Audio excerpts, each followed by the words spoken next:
So just a couple of final thoughts on the game. So it is a worker placement game because obviously you've got these workers, the black ones, the white ones, and the grey ones that you need to move around.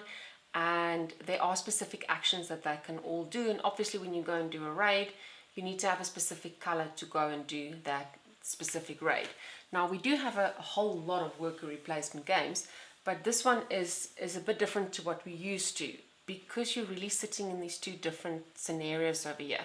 You've got your working area, you've got your raiding area, and I actually like that because they are dependent on one another in a way, but they're not dependent on what the other player is doing. So you can be working while somebody else is raiding and vice versa, and that makes sense to me.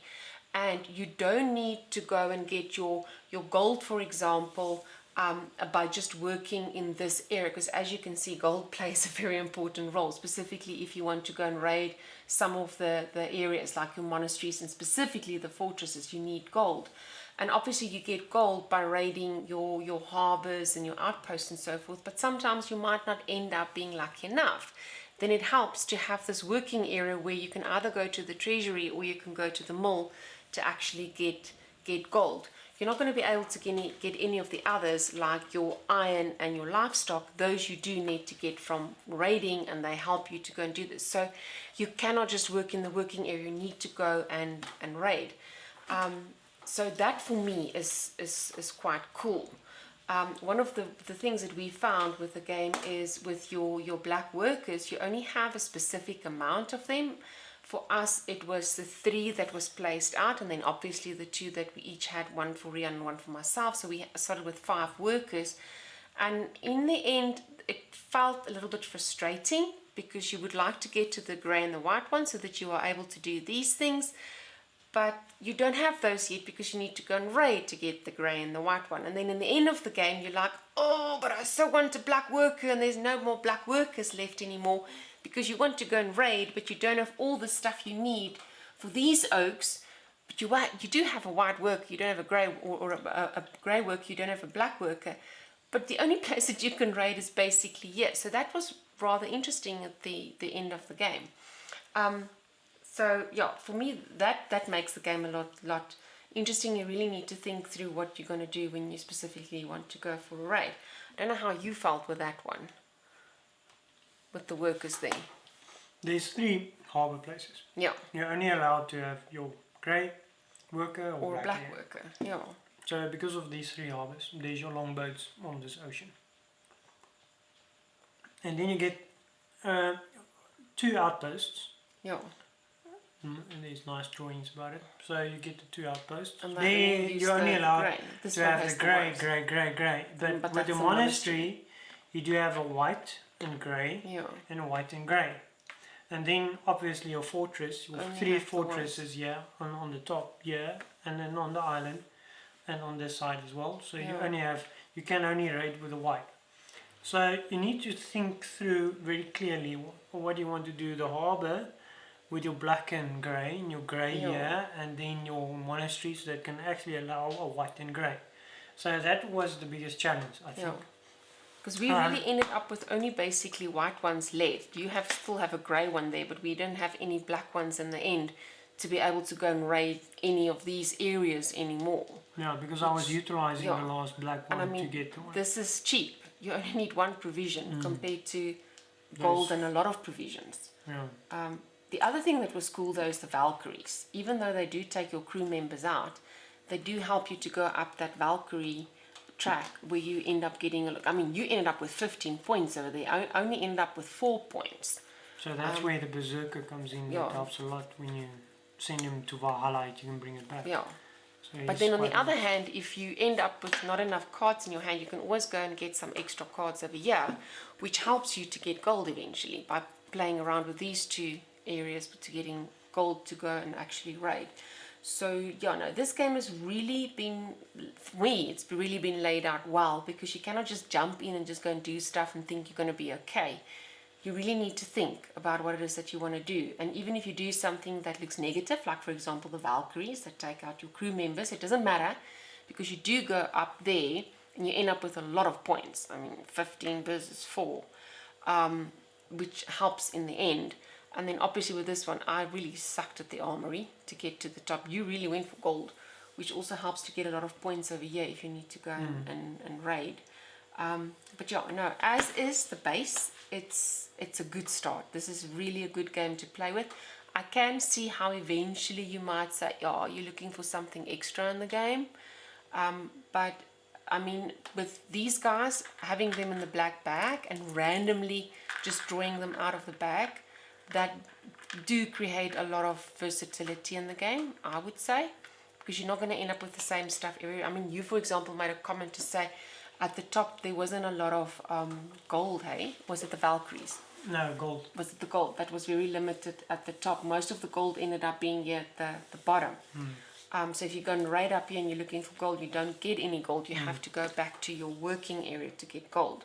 So that creates a lot of versatility in the game. Obviously the types of cards that you draw also creates a bit of versatility, because you don't necessarily know what type of card you're going to end up with. But I did see there was one card, for example, that I ended up drawing. I didn't play it, I threw it out for some reason, where it says you can actually go and swap cards with one of your opposite oaks, which is rather interesting. So that's cool. And I think also the limit with regards to the amount of crew members you can play. You can only have 5 crew members. You cannot have more than that, which limits you, which makes this, getting to those points, a lot more difficult. Because I mean, if you're like me with die, I suck at throwing die. My die are always in the lowest limits. You're like, oh, I've got 2 die, I can end up with 12. No. I think the highest we actually ended up with every time was 7. That was our lucky number between the two of us. That we ended up throwing mostly 6s and 7s. So that. But I don't think there is a 6. No, there isn't. No, there's a 3 and a 3 and a 4 and a 4, and there's a 2 and just 1 2 and 1 5, and that's it. Okay. So it's not a normal dice. It's not your 1 2 3 4 5 6. So there's no 6 here. That's sneaky. So yeah, that's how it works. But just get back to the 5 crew members. That is very thematically for the longboats, because the longboat can only have so many crews. So according to the theme of the game, your longboat, where the Vikings was raiding the places, they can only accommodate so many crews. So to fit the theme, that's why there's only 5 crews. So that is very nice. The only thing that I didn't that I picked up with the game is very slow to get the ball rolling. So in the beginning it goes very slowly, so you have to build up, you have to work, this working, and you have to work, and then eventually as you start getting more provision and stuff like that, it will start ending up.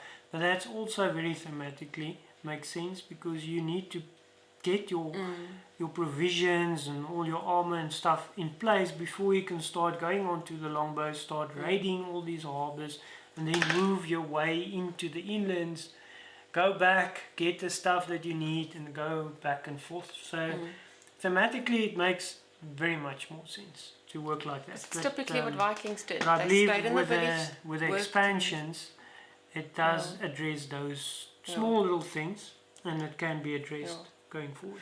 And another cool thing I think is, I know with the die over here, throwing the die and getting those victory points, it is very hit and run. You can be lucky and you can get the maximum with the die, and because your crew members is sort of, you're stuck with those values. The die is optional, so that can mess you around there. But I did notice, because you, for example, you went up really nicely on the armor track and on that one, so that saved you getting a very high value. What eventually helped me just to get to the top is because I had one more offering than you, and that one more offering actually got me just to sneak past you with regards to the final points. So the offerings as well is also a very important area to play with, to get these little guys, because at the end they actually add up, and they can also help you to make that win or lose type of scenario. So overall, I like the game a lot. I'm glad we got this Viking game. I think the expansions can make it interesting.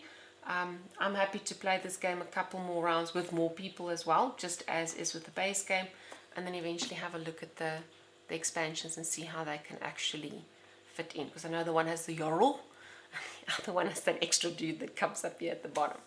So if you're looking for a cool Viking game, like a nice one where you can get into each other's hair and mess a little bit with the other guy as well, because some of the cards help you to actually play into your opponent's hand, and especially their goodies, their livestock and irons and provisions and stuff. This is a very cool, very baseline thematical game with regards to Vikings. So and it's easy to set up, very quick. Yeah. Very quick, and then you start playing. So it gets the Board Game Cave recommendation of, this is an awesome game. So that's Board Game Cave. Have a good one. Stay safe. Bye.